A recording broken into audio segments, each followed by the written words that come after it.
नमस्कार साथियों, स्वागत है आपका आपके YouTube channel target with Prince. मैं हूं आपका दोस्त प्रिंस सिंह। आज हम लोग यूजीसी नेट जेआरएफ के लिए जून 2008 हिंदी का सेकंड पेपर हल करेंगे। ठीक है, तो चलिए देखते हैं जून 2008 का सेकंड पेपर। ठीक है, हिंदी। ठीक, हिंदी सेकंड पेपर 100 नंबर का 50 क्वेश्चन, सभी क्वेश्चन करना अनिवार्य होता है। ठीक है, तो चलिए देखते हैं। पिछले वीडियो में क्वेश्चन नंबर 1 से 27 तक हो चुका है। इस वीडियो में 28 क्वेश्चन नंबर 28 से आगे हल करेंगे। ठीक है, तो क्वेश्चन नंबर 28, निम्नलिखित में कौन सा युग्म संगत है। ठीक है, क्या पूछ रहा है, निम्नलिखित में कौन सा युग्म संगत है, यानी कौन सा युग्म सही है। ठीक है, तो चलिए देखते हैं। रस विमर्श रामचंद्र शुक्ल, ठीक है, ये गलत है। ठीक है, वहीं रस मीमांसा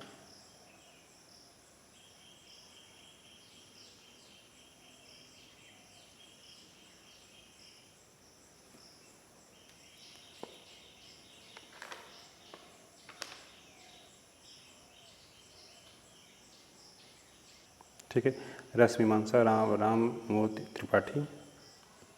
वहीं रस सिद्धांत आनंद प्रकाश दीक्षित। रसंग रंजन महावीर प्रसाद द्विवेदी। तो इसमें डी सही है। ठीक है, और यहीं रस विमर्श किसका है, रस विमर्श डॉक्टर राम मूर्ति त्रिपाठी का है। ठीक है, किसका, राम मूर्ति त्रिपाठी का। रस मीमांसा किसका है, रस मीमांसा RCS मतलब रामचंद्र शुक्ल का। ठीक है, वहीं रस सिद्धांत डॉक्टर नागेंद्र का है। ठीक है, तो चलिए चलते हैं आगे। क्वेश्चन नंबर 29, निम्नलिखित में कौन सा युग्म असंगत है। ठीक, इसमें क्या पूछ रहा है, असंगत मतलब कौन सा गलत है, इसमें छांटना। ठीक है, इसमें 3 सही हैं, एक ऑप्शन गलत है। ठीक है, तो बर्बर रामायण तुलसीदास, ये तो सही है। बर्बर नायिका भेद रहीम, ये भी सही है। कृष्ण गीता वाली सूरदास, ये गलत है।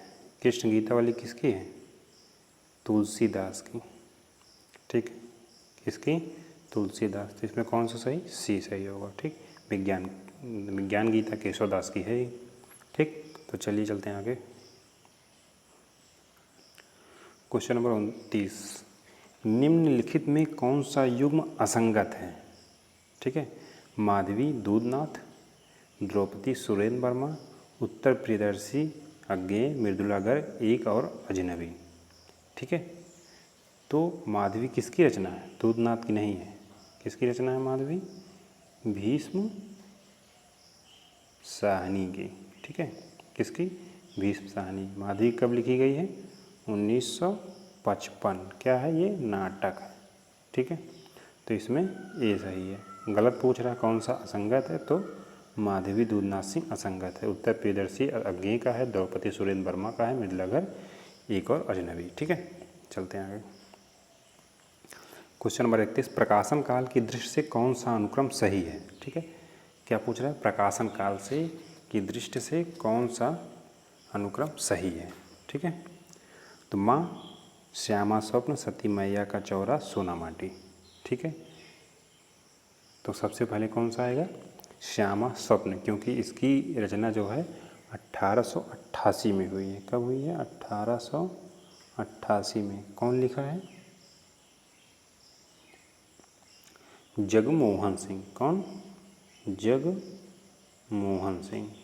ठीक है, माँ किसकी रचना है, विशंभरनाथ कौशिक। किसकी, कौशिक, विशंभरनाथ कौशिक। कब लिखी गई है, 1929। ठीक है, वहीं सती मैया का चौरा 1959। कब, 1959। किसने लिखा है, भैरव प्रसाद गुप्त ने। वहीं सोना माटी 1983। किसने लिखा है, विवेकी राय। ठीक है, तो कौन सा सही होगा इसमें, सी। चलते हैं आगे। क्वेश्चन नंबर 32, कालक्रम की दृष्टि से निम्नलिखित कहानियों का सही अनुक्रम क्या है। ठीक है, इसमें कहानियाँ, चारों कहानी है, अनुक्रम सही पूछ रहा है। तो ममता, गूंगे, सुखमय जीवन, जिंदगी और जोंक। ठीक है, तो सुखमय जीवन जो है ये 1911 में लिखा गया है। किसका? चंद्रधर शर्मा गुलेरी। ठीक है, वही ममता जो है 1929 में जयशंकर प्रसाद की। 1929 किसकी? जयशंकर प्रसाद। ठीक है, वहीं गूंगे जो है 1945 के लगभग है। कब? 1945। किसकी रचना है? राघे राघव। ठीक है, वहीं जिंदगी और जोंक ये 1958 है। ठीक है, किसकी रचना है? अमरकांत की। तो इसमें कौन सही होगा? बी। ठीक, चलते हैं आगे। इसमें बी सही है। सबसे पहले सुखमय जीवन, फिर ममता, फिर गूंगे, फिर जिंदगी और जोंक। चलते हैं आगे।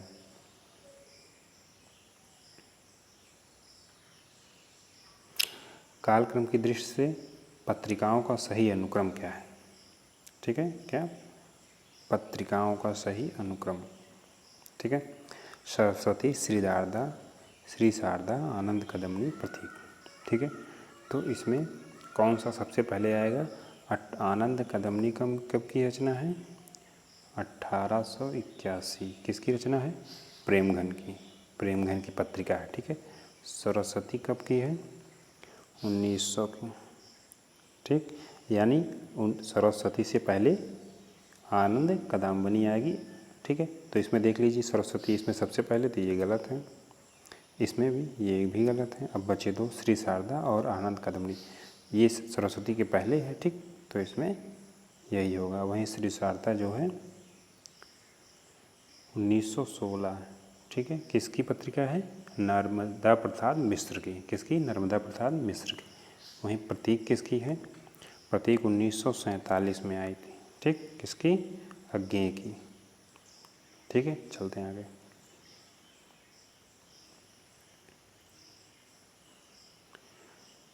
क्वेश्चन नंबर 34, निम्नलिखित काव्य संग्रहों का प्रकाशन का सही अनुक्रम क्या है? गुंजन, पल्लव, वीणा, ग्रंथि। ठीक है, तो सबसे पहले इसमें क्या आएगा? ग्रंथि, फिर वीणा, फिर पल्लव, फिर गुंजन। ठीक है, ये जो सारी रचनाएं हैं ये पंथ की हैं। किसकी हैं? चारों रचनाएं किसकी हैं? सुमित्रानंदन पंथ की। ठीक है, ग्रंथि कब लिखी गई है? 1920 में। कब? 1920। वीणा जो है 1927। कब? 1927। वहीं पल्लव 1928। गुंजन 1932। ठीक है, चलते हैं आगे। कालक्रम की दृष्टि से यशपाल के निम्नलिखित उपन्यासों का सही अनुक्रम। किसके? यशपाल के उपन्यासों का सही अनुक्रम। ठीक है, तो दादा कामरेड, देशद्रोही, दिव्या, झूठा सच। ठीक है, इनका यशपाल जी के जो सारे उपन्यास हैं सबसे पहले आता है दादा कामरेड। तो इसमें ए में। ठीक है, इसकी रचना कब हुई है? 1941। ठीक है, वहीं देशद्रोही कब है?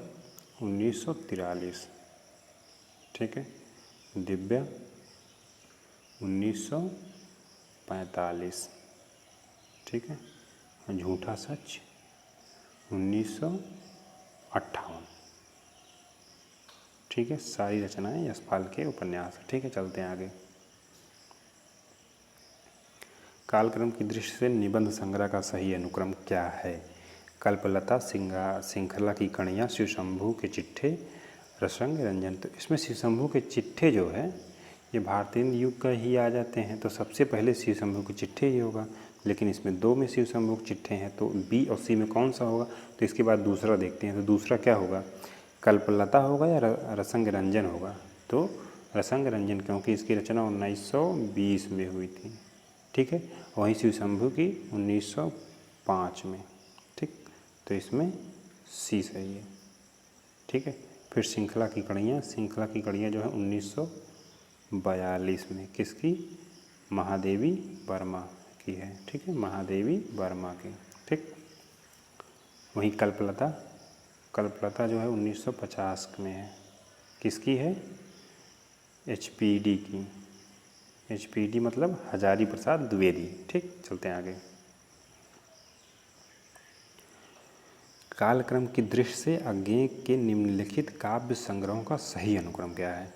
कितनी नावों में कितनी बार, इत्तल्लम, सागर मुद्रा, हरी घास पर क्षण भर, ठीक है। तो इनकी जो सबसे पहले इसमें रचना आएगी इत्तल्लम, ठीक, डी। हरी घास पर क्षण कर, कितनी नाव में कितनी बार, सागर मुद्रा, इनमें डी सही है। इत्तल्लम की रचना कब हुई है, 1946, किस कब, 1946। वहीं हरी घास पर क्षण भर 1949, ठीक है। कितनी नाव में कितनी बार, 1966, ठीक है। वहीं सागर मुद्रा 1970 में है, ठीक है। सभी रचनाएं अज्ञेय की हैं, ठीक। चलते हैं आगे। इसमें मिलान करना है। निम्नलिखित काव्य पंक्तियों को उनकी भाषा के साथ सुमेलित कीजिए, ठीक है। जसुमति हरि पालन्यो झुलावो, ठीक है। ये कौन सा है, डिंगल है कि दक्षिणी ब्रज भाषा की, मैथिली की, अवधी, ठीक है। तो ये कौन सा है, ब्रज भाषा है, ठीक है। तो एक तीसरा देख लीजिए किसमें है, एक तीसरा ए में भी है और सी में भी है, ठीक है। तो आगे देखते हैं। तेहि अवसर एक तापस आवा, तेज पुंज लघु पयस सुहावा। ये कौन सी है, अवधि है, ठीक। बी का 5वां, तो बी का 5वां ए में है, ठीक, ये सही होगा। वहीं अतिरंग स्वामी सुमिल रीति, बेटा राजा भोज की, ये पहला डिंगल है, ठीक है। वहीं दखन है नगीना, अंगूठी है जग अंगूठी, कु हरकत नगीना है लग, ये क्या है, ये जो है दक्षिणी, ठीक। चलते हैं आगे। निम्नलिखित क्रिया रचनों को उनके सही भाषा के रूप में सुमेलित कीजिए, ठीक है। आयो, आइल, आवा, आयो, अवधि, ब्रज, अभ्रंग, पाली, भोजपुरी। तो सबसे पहले इसमें हम आइल देख लेते हैं, ठीक है। क्या, आइल, तो आइल कौन सी रचना होती है, भोजपुरी, बी का 5वां। तो इसमें बी में देख लीजिए कौन सा 5 है, इसमें दूसरा, इसमें 5वां, इसमें तीसरा, तो इसमें दूसरा सही होगा, ठीक। पहले का तीसरा ब्रंश, आवा, अवधि, ठीक, आयो, ब्रज। चलते हैं आगे। निम्नलिखित काव्य ग्रंथों को उनकी रचनाकारों के साथ सुमेलित कीजिए, ठीक। सतरंगिनी, सतरंग के पंखों वाली, अणिमा, ऋताम्बरा, निराला, केदारनाथ मिश्र, प्रभात, बच्चन, नागार्जुन, बालकृष्ण शर्मा, नवीन। तो सतरंगिनी किसकी रचना है, सतरंगिनी जो है बच्चन जी की रचना है, ठीक। और सतरंगे पंखों वाली 1959 में नागार्जुन की रचना है, ठीक है। अणिमा किसकी रचना है, 1943 में निराला की है, ठीक। और ऋताम्बरा जो है केदारनाथ मिश्र प्रभास की है, कब लिखी गई है, 1957 में। तो ए का तीसरा, बी का चौथा, ए का तीसरा, बी का चौथा, सी का पहला, डी का दूसरा, बी सही होगा, ठीक है। चलते हैं आगे।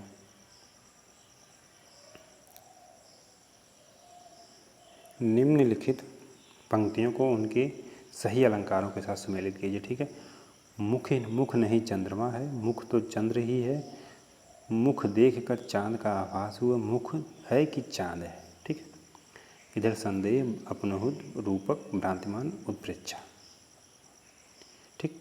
तो मुख नहीं चंद्रमा है, इसमें कौन सा अलंकार है, मुख नहीं चंद्रमा है, ठीक है। तो इसमें अपहुन्नीति अलंकार है, ठीक है। क्योंकि जहाँ प्रस्तुत या उपमेय का प्रतिरोध करके अप्रस्तुत या उपमान की स्थापना की जाए, वहाँ अपहुन्नीत अलंकार होता है, ठीक है। मुख तो चंद्र ही है, ठीक। तो चंद्रमा के समान मुख को बताया गया है, ठीक है। जहाँ उपमेय में उपमान का आरोपण किया जाए, ठीक। उपमेय में उपमान, मुख तो चंद्र ही है, ठीक है। तो यहाँ कौन सा अलंकार होगा, रूपक अलंकार, बी का तीसरा। मुख देखकर चांद का आभास हुआ, यहाँ कौन सा होगा, मतलब भ्रांति हो गया है, ठीक है। सी का चौथा। भ्रांति अलंकार क्या होता है, समानता के कारण उपमेय और उपमान, उपमेय को उपमान मान लेना, मतलब निश्चित हो जाए कि नहीं ये सांप नहीं रस्सी है, नहीं ये रस्सी नहीं सांप है। ठीक है, चलते हैं आगे। तो इसमें मुख है कि चांद है, इसमें कौन सा होगा? उत्प्रेक्षा अलंकार। ठीक, तो इसमें कौन सा होगा? ए का दूसरा, बी का तीसरा, ए का दूसरा ये है, बी का तीसरा, सी का चौथा भ्रांत ये है, डी का उत्प्रेक्षा। ठीक है, तो इसमें कौन सा सही हो जाएगा? सी। ठीक, चलते हैं आगे।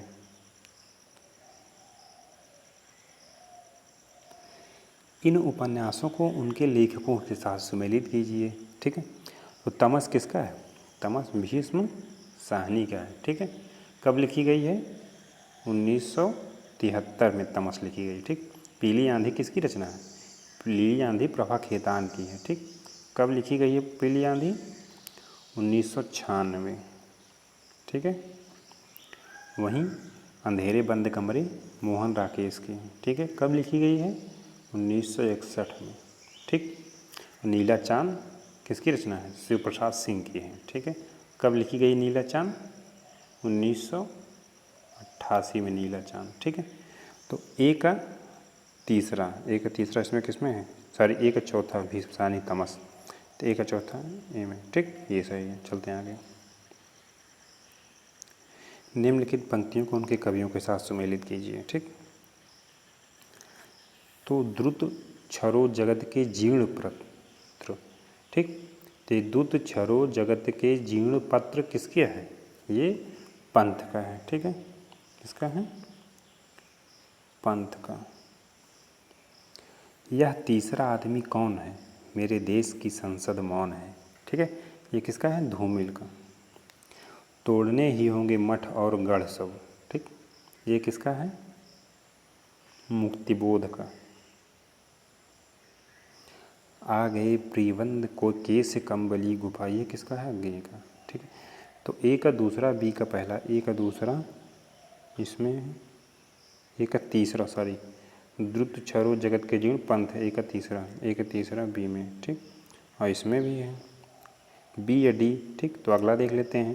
तो दूसरे का पहला धूमिल दोनों में है, तो अभी आगे देखना है। तीसरा फिर देखते हैं, तोड़ने ही होंगे मठ और गढ़, तो ये सी का पांचवा, तो सी का पांचवा डी में है, तो डी सही। ठीक, चलते हैं आगे।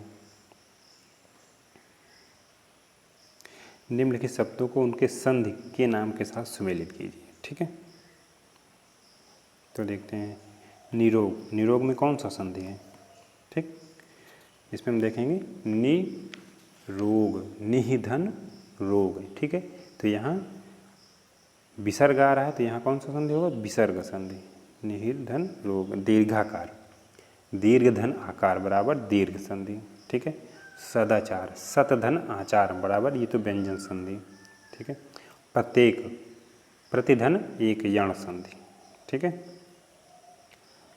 प्रत्येक, प्रतिधन एक बराबर यण संधि। ठीक है, तो इसमें कौन सा? ए का तीसरा ये बी सही होगा। ठीक है, यहाँ प्रत्येक प्रतिधन एक वृद्ध संधि ना होकर यहाँ यण संधि होना चाहिए। ठीक है, ये क्वेश्चन गलत है। ठीक, यहाँ यण संधि होना चाहिए। ठीक, चलते हैं आगे।